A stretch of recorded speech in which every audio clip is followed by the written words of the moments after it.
If you are pregnant or you've recently had a baby, this podcast is for you.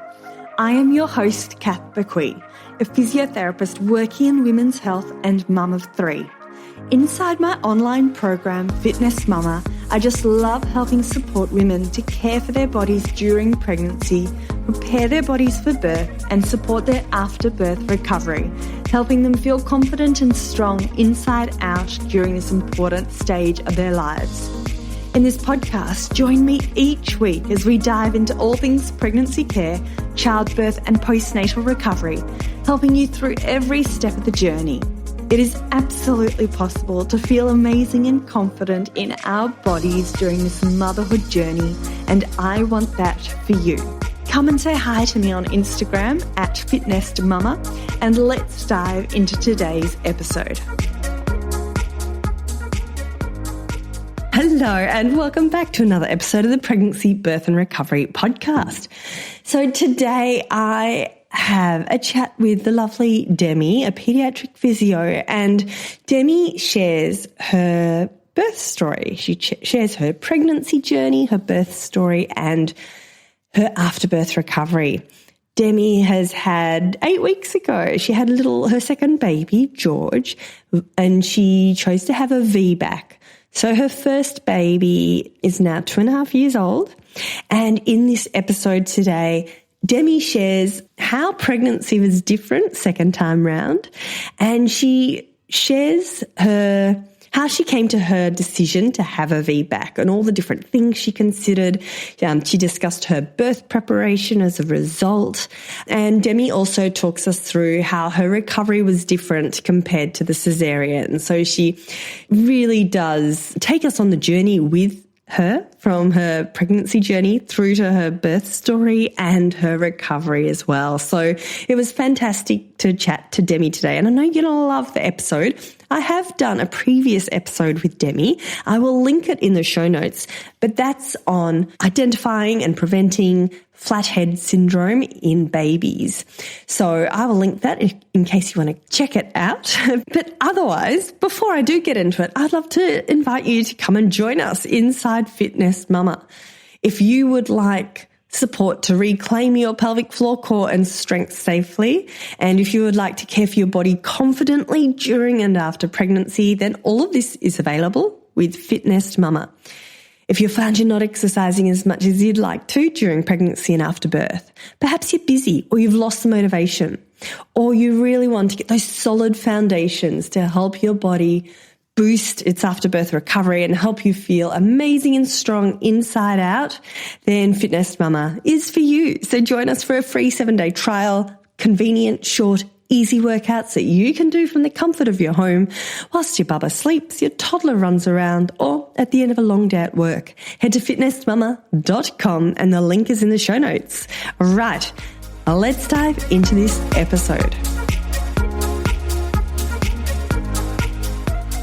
Demi, we've got you back on the podcast, sharing your birth story. I'm so excited to chat. Thank you so much for joining me today. I really appreciate you taking the time out. You're a busy mum. So welcome. Thank you so much. Thanks for having me. So as I mentioned in the intro, we've already talked to you. We've already chatted about flathead syndrome from your expertise as a paediatric physio. And now we're coming from a totally different angle, and I'd love to chat to you as a mum. And, thank you for offering to share your birth story. My absolute pleasure. I think it's funny. It's been 8 weeks now, and it's coming back. It's all flooding back, but I had to tap into some memories that already feel like such a long time ago. But I'm very excited to share the journey. It's definitely different the second time round, so I'm keen to share the journey. And we've got a lot of second-time mums on the podcast, listening to the podcast too. So you've got beautiful Harry, who's 2.5, and you've had little George, who's now 8 weeks. So let's start with the pregnancy. And I know we might be talking about Harry along the way, but let's really try to focus in on George, like your pregnancy with George and the birth with George and your recovery as well, because I know they were two very different experiences. let's start with pregnancy. How was pregnancy different with second time round as a mum? Very different. I guess the biggest thing, which is pretty obvious to most people, is you have a toddler now. Your needs don't come first anymore, even when you try and prioritize them. So being super active, going to the park, running him after him on a bike, also working, balancing that. I also felt like the second time round I was a lot more nauseous and unwell, felt pretty sick up until about 25 weeks. But I think there's a resilience you gain from being a mum with all aspects. You push through a lot of sleep deprivation, pain, putting your needs aside, which I'm not saying is the right thing to do, but it kind of happens. And I think you're almost trained to do that. So when I was pregnant, it was kind of like, okay, how am I feeling? Try and prioritize, if I need to rest, when the toddler's resting, that kind of thing. But having him keeping me super busy and active was definitely more of a challenge with this pregnancy. And how did the pregnancy go in terms of like pelvic girdle pain, aches and pains, challenges along the way? Surprisingly, I didn't have too much pain. Around 20 weeks, I got a little bit of pelvic pain, but that's actually when I started your Pilates program. And this is not, sponsored in any way. It was just, I thought, okay, I'm very active. I'm on my feet a lot, walking a lot. I need to actually get the better core strength and pelvic floor strength so that I can do the lifting and the running and the, chasing after Harry on a bike and that kind of thing, and make sure I had that stability before I did those things. So it was really helpful. I would do a session before work, even just 10, 15 minutes. And I think that really, really helped me. I did have to wear a pelvic belt for about maybe 5-6 weeks just for that pelvic pain. But thankfully that disappeared closer to 30 weeks.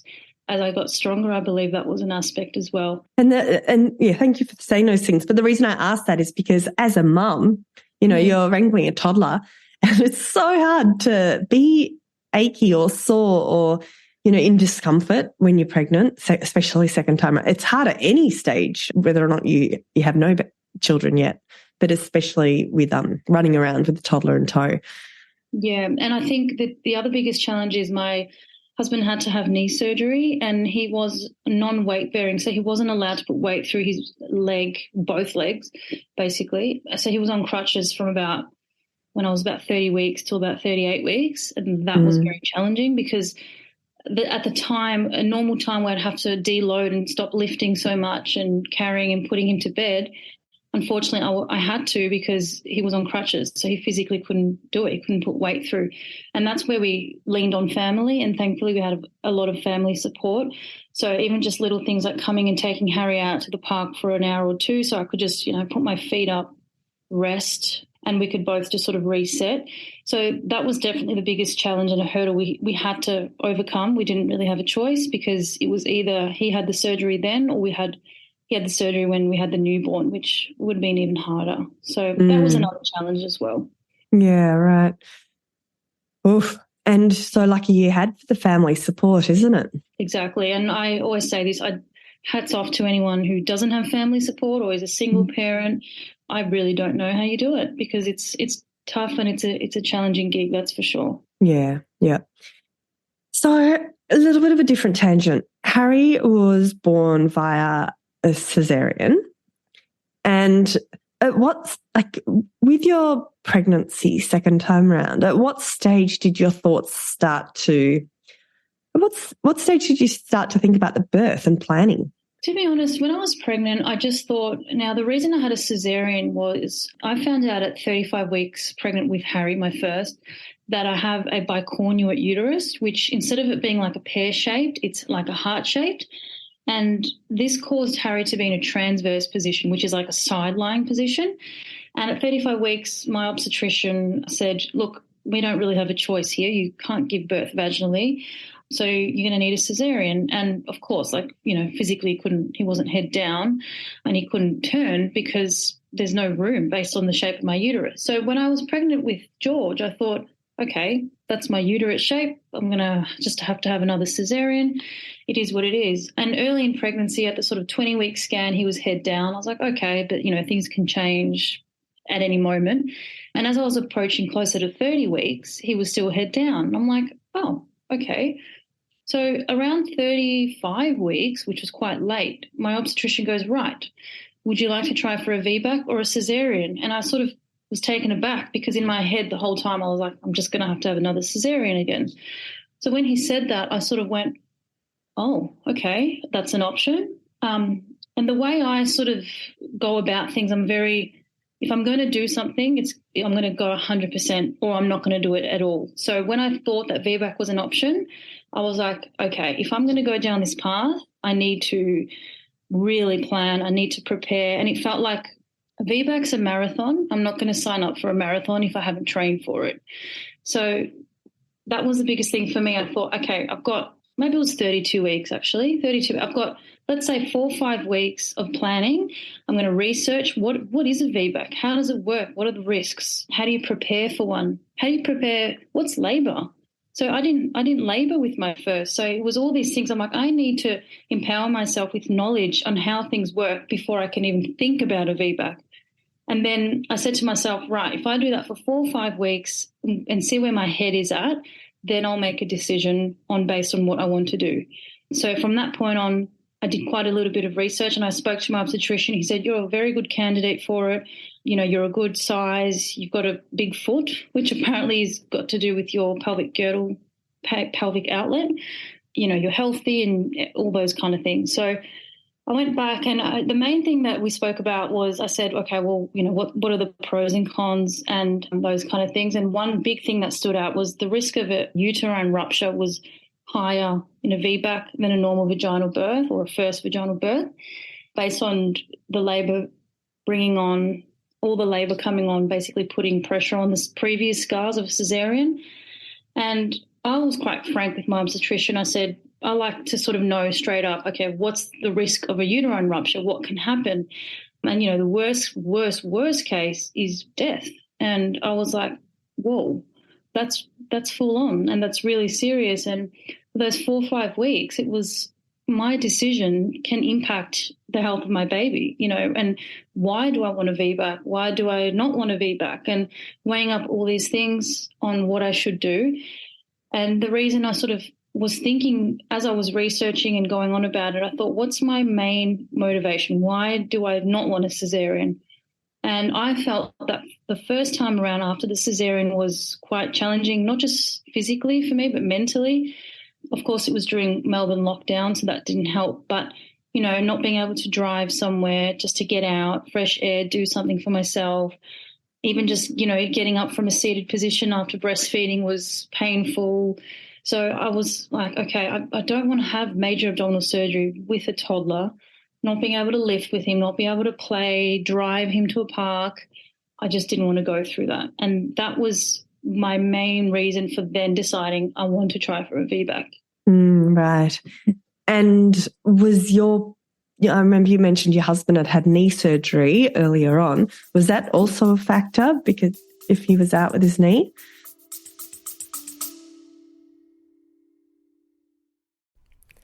This episode is brought to you by Baby Bee, Australian-owned and designed prams combining quality, safety and style.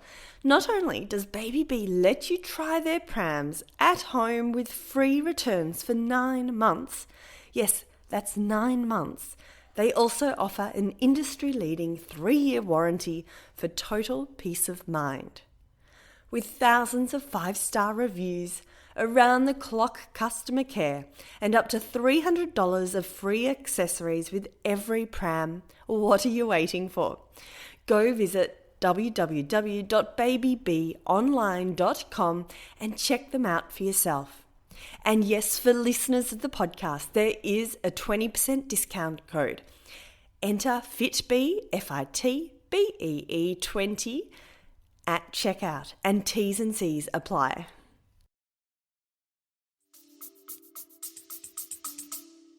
Yeah, look, it was a secondary factor, and all along he said to me, I support whatever decision you want. And, you know, that was an aspect for me because I thought, well, if he can't lift, I can't lift, that kind of thing, then definitely. But the main implication was my recovery and being able to be there for my toddler. And at this point, when I was heavily pregnant, I was very frustrated. I wasn't able to get on the floor with Harry, roll around, be silly with him. I was always protecting my tummy. And I thought, okay, I just want to, give birth and play with my toddler, but of course there's recovery for both. Mm. And how, just taking a step back, how did you did quite a lot of research for the VPAC. What sort of research did you do and how did you research? Yeah, so when I finished that appointment with the obstetrician, I went to the front desk and the receptionist are midwives as well. And I was like, do you guys have an information sheet on VBAC? And they just gave me this handout and it was very negative. I read that and I was like, oh my God. It was very geared towards, the negatives and the implications. If you have a uterus rupture, you might need a hysterectomy and all these things. And I was like, I put the sheet down and thought, wow, I'm not doing this. Like, there's no point. I'll just have a cesarean. Yes, it was hard, but it's familiar. I've done it before. I can do it again. And then as I was sort of processing along, I didn't put pressure on myself. I just thought, okay, let's listen to a couple of podcasts, some VBAC stories. I'll Google it as well, follow some pages on Instagram. And the more I was reading about it, the more I was open to the idea and thought, hang on a second, my obstetrician has put this on the table for me. So he thinks that it's a good option. And I thought, okay, I listened to some podcasts, some inspiring stories of people having VBACs. And the more and more I listened to it, the more inspired I felt about, okay, going into spontaneous labor. And it almost felt like a bit of a thrill of experiencing this. And, I'm made to do this. I want to labor. I want to feel that. And I want to know what it feels like to be able to, give birth vaginally. So I was getting more and more inspired. And as I was getting more inspired, then I thought, maybe this is the path I want to take. And again, I wasn't putting pressure on myself. I just thought, any chance I got, let me look up something or read something. And if I want to do it and if I feel prepared for this marathon, then I'm going to tackle it. And as the weeks were going, I was completely switching and I thought, I can do this and I'm going to do this. And the moment that sort of flip switched, that's when it was like, okay, I'm doing it.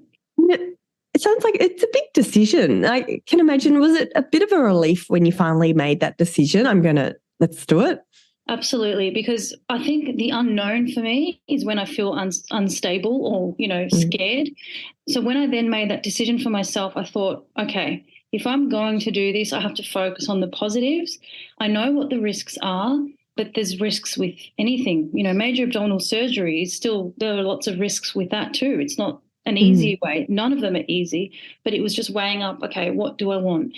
And I think as I said, towards the end, it was more becoming inspiring in terms of, I want to have that feeling. I want to know what that feels like. And this might be the last chance. I'm not sure. So let's try and have an open mind as well, that if I do need a cesarean after that, say an emergency cesarean, then I'm going to be at peace with that. I didn't want to put pressure on myself to say I'm going to have a VBAC and then nothing else, because I know that would cause a lot of stress for me. So I was open to it. I wanted to try it and give my 100% at it. And then if for whatever reason it wasn't progressing, or with the biggest risk being the uterine rupture, I was told that I wasn't allowed to labour for too long, because that puts prolonged pressure on those scars. So in my head, it was like, right, if I'm labouring and nothing's progressing, then I have to be open and okay with having a cesarean after all that. And when I came to terms with either one, then it became a lot easier, because I was content with either one as long as I was healthy and, of course, the baby was healthy as well. Yeah. Oh, that's great. And out of interest, was a maternal assistant, like before you made the decision of having a VBAC and you were thinking about your options, was a maternal assisted cesarean birth ever presented to you, like as an option? Not necessarily. And I did read a little bit about that. It wasn't a huge component for me that I considered. I thought I had a positive experience the first time with a cesarean too. And I know a lot of people who try for a VBAC, they do so because they've had a traumatic, first cesarean or an emergency, and they were rushed in and their baby nearly died or whatever it might be. I didn't have that experience. It was very positive. Because it was planned, it was obviously a lot less stress-free, and everything went really, really beautifully. So for me, a VBAC wasn't, I guess, to mend any sort of trauma or anything like that. So I didn't necessarily feel that I wanted to change a caesarean. If that's what I needed, I was happy with how it went the first time, and if we could then repeat that or similarly, then I was happy with that also. Yeah, great. And how many weeks pregnant were you when you finally made these decisions? It was getting close. I was around probably 37 weeks when I was confident, 37 weeks when I was like, right, I'm doing this. And, when I would speak to my husband about it, he was completely supportive of it as well, which helps being, a birthing partner. And I really had to knuckle down and I guess prepare myself. So like I said before, I'm an all-in person, and I thought if I'm going to do this, I have to have the right mindset. I was reading a book by a women's health physio as well, Birth Skills by Juju Sundin. And, the way that's written is very empowering because it's just practical information about pain and how you can manage pain.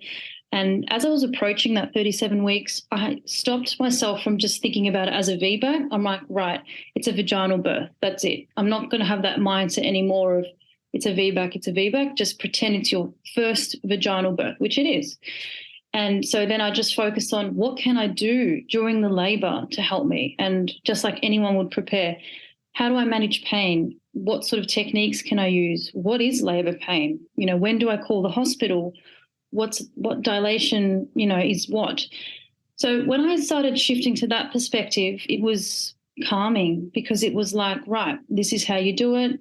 And the way that book is written is it reminds you that pain is health. This labour pain is healthy pain.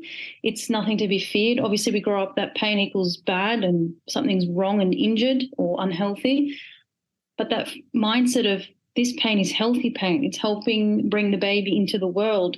It's just a muscle fatiguing. So doing these kind of readings, and I started writing in my phone just some birth affirmations of, I can do this. I am made to do this. I am, this healthy pain. This is healthy pain. This is going to bring my baby into the world.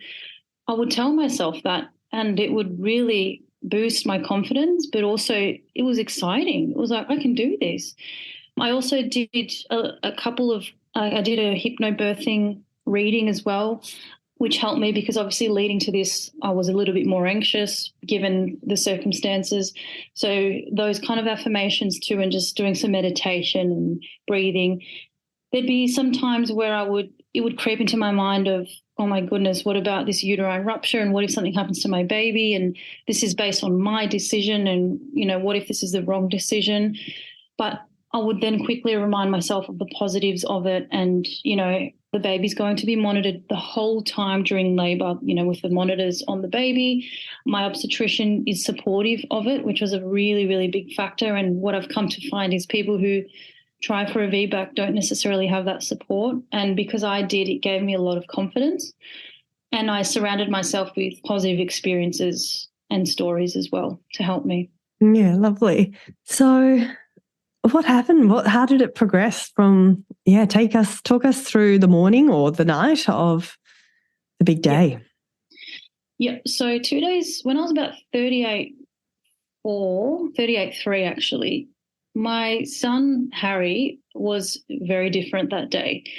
He was very, very cuddly. He was affectionate. He was just different. And I said to my husband, he is sensing something. I'm telling you now. And he was like, I don't think so. I'm like, he's definitely sensing something. The next day I woke up with period-like cramps in my tummy, which I hadn't felt before. This was the first time in the pregnancy. And I'm very in tune with my body. I thought, okay, something might be happening, but I don't want to get too excited just in case it's not happening.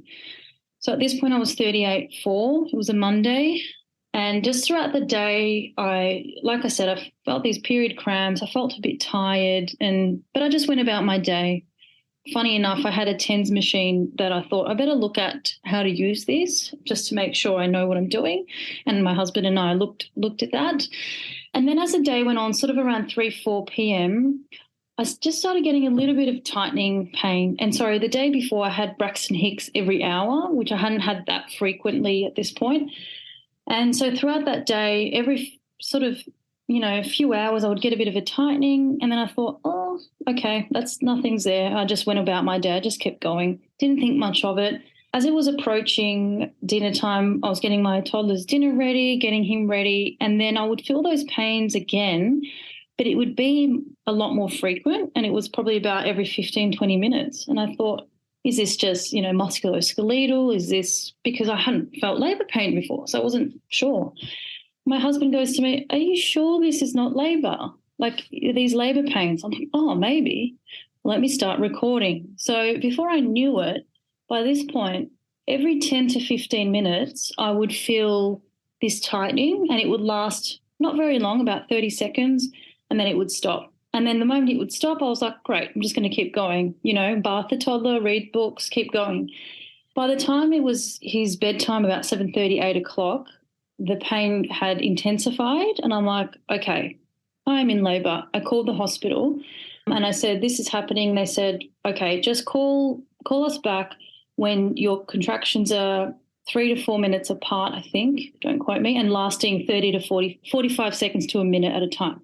Now, bearing in mind at this point, in my head, I thought I'm not allowed to labour for very, very long. So I had to call them up early just to make sure they knew. We called my mother-in-law. My parents were away at the time, and I said, this is happening. She was already on alert to come and stay over at our place to look after the toddler. And as I was contracting, my eldest son was like, what's happening, Mum? What's happening? And, he was starting to get worried because he could see I was in pain.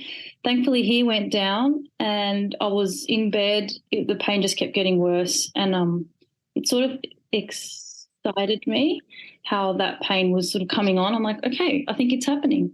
Yeah. Yeah. Well, I was just going to ask, how were you feeling at this stage? So it would be like there would be moments where I would get nervous and then I'd be overcome with excitement at the same time.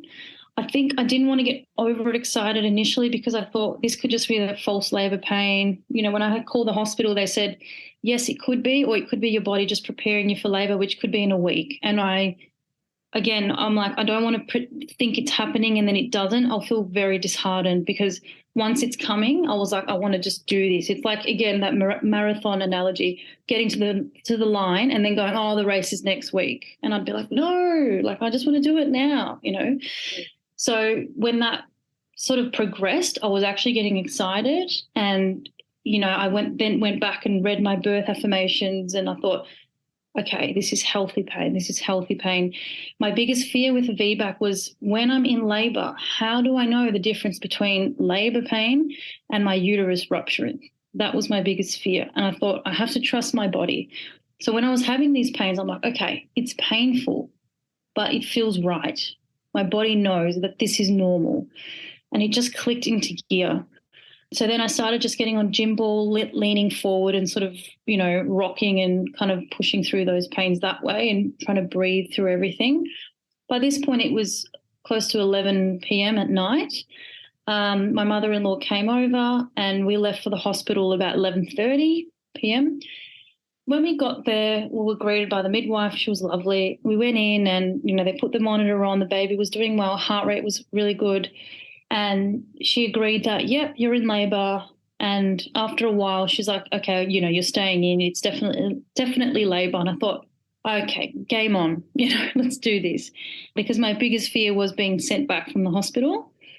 I just wanted to do it because once I'm in that head game. So when it all started, every time I had a contraction, I wasn't able to sit down. I had to either be leaning over the bed, bouncing on the gym ball. I just couldn't lie down or sit down. And I found that throughout the whole labour. That was the case. It kept progressing and it was about, 3, 4 a.m. and I was still just going at it. I had the gas to help me as well. My midwife initially said, do you have a plan? Is there anything, that you want me to be aware of? What I did have was the TENS machine. I wanted it to be a calm environment, so dimming the lights. I didn't want too many people coming in and out because I would lose focus at that point. And she was lovely. She helped me with that and she would come next to me and speak in a very calm voice about, you've got this, you're made to do this. And just those little things really, really helped me. Now, as it was progressing sort of close to 4, 5, 6 a.m., I was starting to be more conscious of time, and I thought, okay, they told me I'm not allowed to labour for too long. Is this too long? And there were some points where I would get a bit anxious. Is the baby okay? Yes, the baby's okay. Monitored, all is fine. And I thought, it's a Monday or now Tuesday morning, AM. Is my obstetrician coming? Is he aware? Is he going to check, what's happening? The midwives were great. They didn't do any internal exams, and that was one thing I didn't want to do too many, internal exams to see how far I'm dilated. One, from a mental point of view of I didn't want them to come in too early and then see that I'm only, 1 centimetre dilated and feel really deflated. Two, from a infection point of view as well. I was aware that there was an increased risk of infection with, repeated examinations. And then I said to my midwife, this was a changeover in the midwife as well. And the midwife I had initially was really great. And I got really upset when she left because, I was progressing really well with her. I was like, no, please don't leave. There was a point in the labour where things slowed down and I wasn't having contractions for like maybe 10 minutes. It sort of slowed down and I started getting a bit worried again, thinking, oh gosh, if things don't progress with enough time, I'm going to need a caesarean. We then I expressed some milk just to help speed things up in labour, which was a really, really cool technique. Things progressed again from that point and I just kept going. When the new midwife came, I wanted to change technique because at this point I was just using the gas, leaning on the bed, not too much progress. So I thought, okay, I need to change it up. The pain is increasing. I'm not tolerating this very well. The midwife suggested a shower. So I went into the shower and had just the hot water on my back, and that was really, really helpful. I was in there for about an hour, and towards the end I started feeling a bit faint and hot because I wasn't drinking enough water as I was in the shower as well. So then I had to have some IV fluids just to boost that up as well. The midwife said, your obstetrician is going to do his rounds around, 7:30. So just wait till then. This was probably about 5:30. I'm like, okay, just keep going. Keep your head in the game. Any moment my head kind of didn't concentrate or think about it, my pain would go through the roof. If I wasn't concentrating on my techniques and my stomping, I would do some standing, lifting my legs. If I would divert from that, I would feel the pain and go, okay, back to your game. 7:30 comes, where is my obstetrician? 8 o'clock comes, where is my obstetrician? I was getting anxious now. I'm like, how many centimetres am I dilated?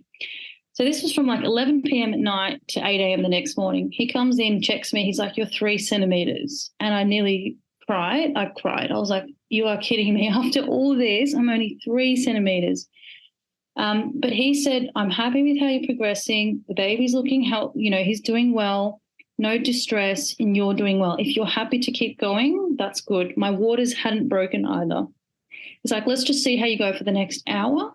And then, I can come back and see how you're going. We can manually break your waters. I'm like, okay. So kept going for another hour. And at this point, I'm like, I need to get out of the shower. But I was also really scared to try another technique because the shower was working so well. I didn't want to change, but I had to get out because I didn't feel good. So when I got out, I, again, just kept going with the TENS and the gas, breathing. And my husband was helping me a lot with my technique, which was basically stomping and just using my legs. And that was the one big thing I learned from the Women's Health Physio book was, trying to overcome that pain with other movement, which was stomping my legs, or sometimes squatting really helped me as well. And also cueing into other senses. So, hearing my husband counting, hearing my feet on the ground stomping. So focusing on that rather than the pain. And that was really helpful. So when my obstetrician came back an hour later, my waters still hadn't broken. I saw my mucus plug in the shower though. So I'm like, okay, something's got to be happening. When he came in, I said, yeah, let's just break my waters so we can get things going. That was pretty uncomfortable, but I was happy that it was something we could do to get things going. Now, the other thing I didn't mention is I wasn't allowed to be induced either because that can then increase the risk of that uterus rupturing too because it's too forceful for those scars. Then when he did that, things progressed a bit more and then I was getting a bit more excited. But I was worried at this point also that I was only 3 centimeters an hour ago. You know, how long can this keep going for? I was absolutely exhausted. I was awake from the Sunday, and this was Tuesday morning. I hadn't lay down at all, hadn't sat down because I couldn't manage my labour pain that way. I'm like, I can't stand up anymore. I cannot feel my legs. They offered to give me morphine or an epidural. And I was like, okay, I just want to see how I'm going. I don't want to try that just yet. I was actually quite on top of my pain at this point. I didn't feel like I couldn't handle it anymore. So I thought, okay, I'm just going to keep going. I kept going, and that was okay. But the fatigue is what took over at this point rather than the pain. And I thought, I need something just so that I can lie down for a little bit, conserve some of my energy so that I can keep going. And at this point, I thought, right, I think I'm just going to get an epidural so that I can lie down and save my energy for the pushing phase. So I agreed to that. And as I was waiting for the anaesthetist to come, my obstetrician came back and did an examination again. And he goes, you're at 9 centimeters. I thought, wow, okay, I got to 9 centimeters. Maybe I don't need the epidural. But at this point, I had already made the decision, and I thought, I'm just going to go with it now. And I'm exhausted. When I got the epidural, it took a while to kick in, and obviously you can still feel, the contractions. It was nice to be able to rest at this point, and I was lying there resting, feeling the contractions. And could you move your legs? Could you move your legs with the epidural? Yeah, I could move them, but obviously I wasn't allowed to stand up or get up from them. And I could feel a lot more than I thought I was going to be able to feel. And obviously they do that because so you can push later in that phase. And things became a bit more, bit more real at this point. An hour later, I started feeling different. And I thought, am I not going to be pushing now? Like, it just feels very intense, like very, different type of pain. My midwife this was a changeover midwife, wasn't there much, this midwife. So I really felt like I had to just lean in on what I learned and what my husband had learned as well. And, okay, I've got to do this. When she came in, I thought, I think I need to push. I'm not sure. She's like, oh, yeah, you can start pushing now. And I thought, how do I do that? Like, I didn't prepare for this. So when she explained to me how to push, then things started progressing. So we initially did that inside lying. And, the head would sort of show a little bit, and it wouldn't progress from that point. So she's like, okay, let's change positions. Obviously, I couldn't stand up having the epidural. So I went on my back at this point, and it was, almost midday at this point. And I was absolutely knackered. I'm like, where is this baby? And also there would be times where it would creep into my mind of, I wasn't allowed to labour for too long. Is the baby okay? And I would check in every now and then. And the midwife said at one point, she's like, right, now we're going to start pushing, but, we've got to be conscious that you have, you've got those scars. She said something like that, and that threw me off a little bit because my head went to a bad place. And then I thought, don't think of that. You're here now. And I said to her, I'm like, I'm scared after all this that I'm going to need a caesarean anyway. And I was open to it, but I thought, I've worked so hard, I don't want to end up there. And she's like, it's way too late for cesarean now. You're doing this. I'm like, okay, we're doing this. Then I saw my obstetrician come back and check, and that's when I knew things were real and it was happening. And I'm like, let's do this. Let's just go. So I had to get my legs up, and I would envision as I was pushing, my husband was go, go, go, go, go, and my midwife was saying go, go, go. I would actually envision myself, I used to play soccer, Premier League, and I would envision myself running down the wing, and my husband, who was watching me at the time as my boyfriend, going, go, go, go, go. And I would, envision that the whole time. My husband would also video each push and then show me after it so that I could be encouraged and go, oh, my God, there's the baby's head. Wow, okay, this is happening. And it was quite surreal. Like, I didn't feel like I was quite there. It was an out-of-body experience. Like, okay, this is really happening. There's going to be a baby here. And with each push, I was pushing for about half an hour, which felt like 7 hours. Where is this baby? But they were like, okay, he's doing well. He's not distressed. We're going to keep going, keep going. Then towards the end of that half an hour, I saw my obstetrician come, and he started putting like a gown on. And I was like, okay, something's happening. My husband goes, you look like a butcher. And I'm like, that's not what I want to hear right now. Like, I don't want to feel like I'm being butchered in any way. Anyway, so as I was pushing, his head would come out, but then it would go back in. And I thought, okay, what's going on? So my obstetrician had to do an episiotomy just to make a little bit more room so he could come out.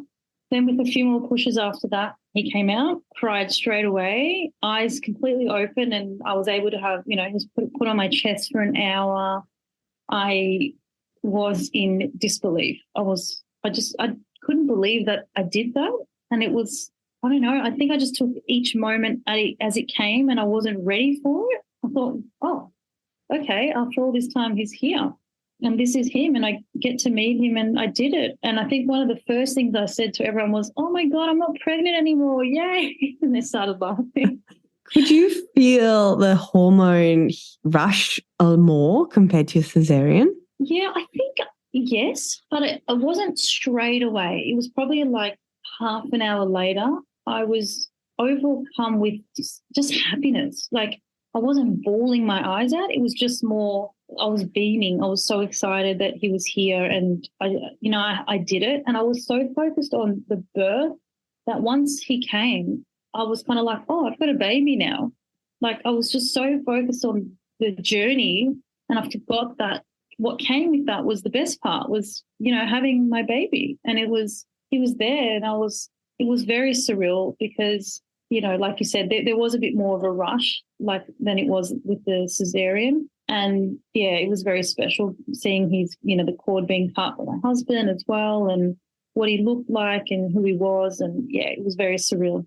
Oh, that's beautiful. I can just see the big smile on your face. Yeah, it was. And I think the biggest thing was just having the support of my obstetrician in that time. And when I saw him come in, I felt at ease. And it really reminded me of the impact of your team. And, when I had wonderful midwives, the experience really helped. And it's important to, I guess, if you can, you can't control it all the time, but if you gel with someone, it really helps, especially with something like this. And I think the biggest thing I think I would have changed was maybe having someone. I know a lot of people going for a VBAC have a doula, or someone who's experienced. And I think if someone is considering a VBAC, I would highly suggest that, because they get to know you and what you want. Because I felt the biggest thing was, I guess, coaching the midwife on what I wanted, and there were times where I wanted a bit more support in terms of, you can do this, with what I had with one of them, you're made to do this, that kind of thing. So I really had to turn inward when I didn't have that. And it's tricky with the changeover, isn't it, of staff that happens. So yeah, and it felt like the changeover happened, at the worst time, just when I was, almost like when I was having that transitioning period where I was like, I can't do this, I thought, oh, this is where I wanted that, really that support and that confidence of you can do it, which, it's just all personality dependent. And I guess if you have that support person, and I had my husband, which he's incredible with this, and he was that type of person, so I was very lucky to have that. But I think if you wanted that extra support, looking at something like that would be very helpful. Yeah. Now talk us through your recovery. You've had a caesarean, you've had a vaginal birth. Did you notice a difference? Because that was one of your big reasons why you chose a VBAC. Absolutely. So the biggest difference I felt the first 1 or 2 days, I was like, wow, I can get up. I can walk myself to the toilet. And that was life-changing. I was able to shower by myself. I didn't need my husband to take me to the shower. My first time with the caesarean, I fainted on the toilet. So it was nice to be able to go to the toilet and not feel like I'm going to faint because of, the medication I've had, the heavy pain relief I didn't have. And I already felt like I was in such a different mental state, and that helped me immensely. Because I had the episiotomy, though, that was very uncomfortable, very painful. And it would be very difficult to sit down because of the pressure on it. So when I was, trying to breastfeed or just sit up for breakfast, it was like, okay, this is not fun. So I sort of rolled up a towel. Obviously, you do bleed whether you have a caesarean or a vaginal birth, but I think the bleeding was a lot more intense with the vaginal birth possibly, but also the episiotomy. So everything just was a lot more swollen and uncomfortable, and, it was difficult to go to the toilet as well. So that was a bit scary. I think I didn't realize the recovery in the first week. I think it was a lot of adrenaline running as well. When I did see the women's health physio in the hospital, she's like, right, no lifting for 6 weeks. And I thought, oh my God, I forgot. I didn't realize that, you still have to be very, very careful with the vaginal birth. You're still not meant to lift because of the pressure on your pelvic floor. So at that point, I started realizing that this is not the easy way out either. There's no easy way out. Yes, I don't have a caesarean scar again, and I can, sit up a little bit better. I can walk, I can drive, which for me made a massive difference in my postpartum recovery and my mental health. But I think the biggest thing was the realization of, okay, I'm not really meant to be lifting. I don't want to have a prolapse because I'm lifting too much. So that was a point where I was a bit worried, but I thought it still felt a little bit more comfortable for me to tackle everyday things, even just being able to, dropping a towel on the floor, being able to pick it up. I felt very frustrated the first time because I would drop a towel and my husband would be behind me picking things up, and I just felt very dependent. Whereas this time round, and I think the second time round I didn't really have a choice, having a toddler as well, was I could get on with things a little bit better. And I was also really good at speaking up for myself as well with this recovery. So the family was around. I'm like, can you please lift Harry? Can you please do this? I was a lot better at speaking up. And I think that has helped with my recovery. But the other side of things of, bleeding a lot more and the episiotomy healing, that was not an easy recovery. And what I've really come to realize is there's just no easy way out. And that's just the way it is. And I've realized how incredible women's bodies are and what they go through. So, yeah, either way. Yeah, I think you've articulated that really well. There's no easy way out. There's pros and cons of both. And whether or not you have a vaginal birth or a caesarean birth, there's going to be a recovery process in the first 6 weeks, but also the longer term, which I guess you're approaching now, like this from 6 weeks onwards, that postnatal rehab.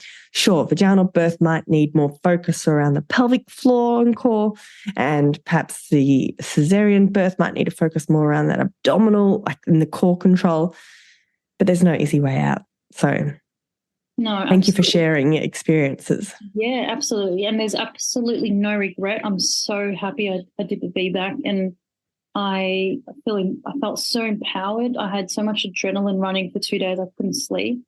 So for 4 days I basically didn't sleep. I was just so excited by it. And I think just the biggest thing I'd say is, getting that women's health check at the 6 weeks is so important. And, you realise how many things your body goes through and how many changes you have. And the quicker you get on top of it, the better. So doing that was very helpful. That's fantastic. Absolutely. Because we've got from now till, not to put a dampener on it, but from now to menopause to really focus in on getting our bodies strong before menopause hits us. So we don't want to leave it any stretch of time if we can. Absolutely. There's always something, isn't there? So, just keeping on top of things. And I had making sure, my thyroid is okay as well, which is another issue I had postpartum with Harry. I developed hypothyroidism and now have an autoimmune condition as well. So I have to stay on top of that.